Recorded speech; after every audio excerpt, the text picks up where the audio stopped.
It was Karl Marx who once said, and I quote, "To leave an error unrefuted is to encourage intellectual immorality." End of quote.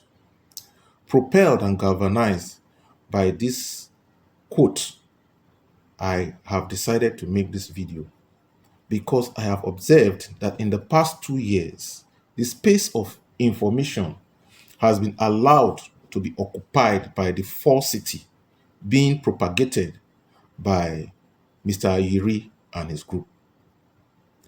Specifically, let us not forget that the process of the emergence of Mr. Ayiri as Ologbosere then was one that was characterized, that was greeted with protests from the generality of the people of Warri Kingdom. Indeed, that was one of the first times I saw the people coming down to shut down the palace because it was unanimously agreed that Mr. Ayiri was not a fit and proper person to be conferred with such an exalted title.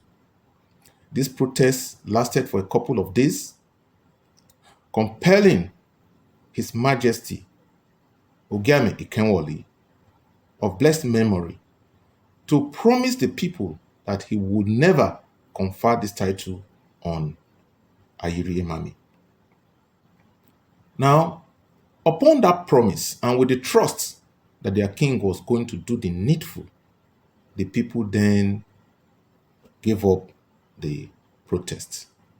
No sooner than they did, than they found out that in the dark, metaphorically speaking, in the dark, in the night, the title was conferred on Ayiri.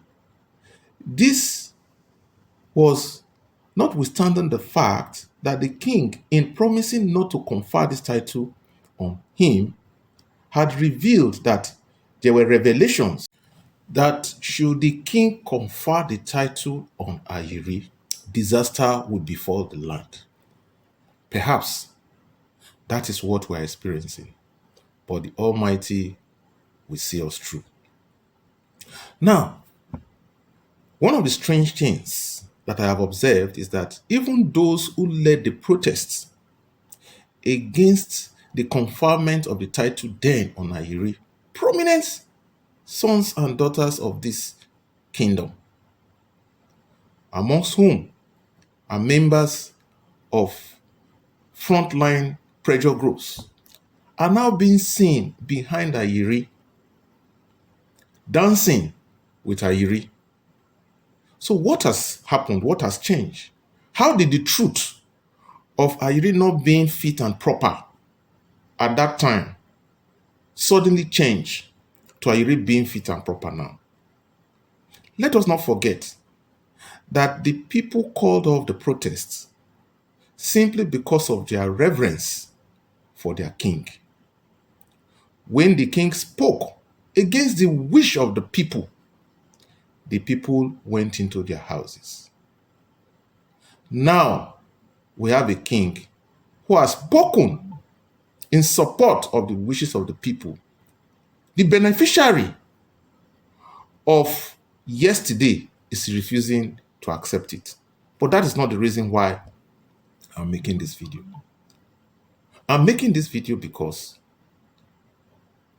even though some of us are graduates with second degrees, we seem to be wallowing in a wide ocean of ignorance, allowing Ayiri to populate the information space with the information that he is trying to enforce an edict. In the first place, let us understand very clearly that there cannot be an edict during a civilian era.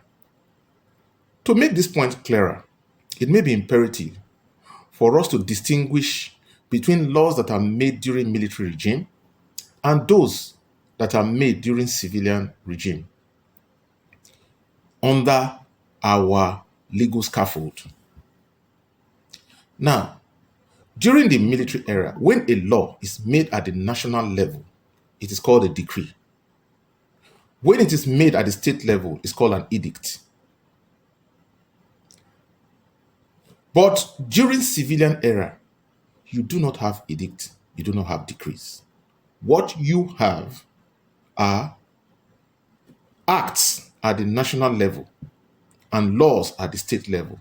For example, you have the Evidence Act, which is an act of the National Assembly, and you have the Delta State Evidence Law, which is a law of the Delta State House of Assembly.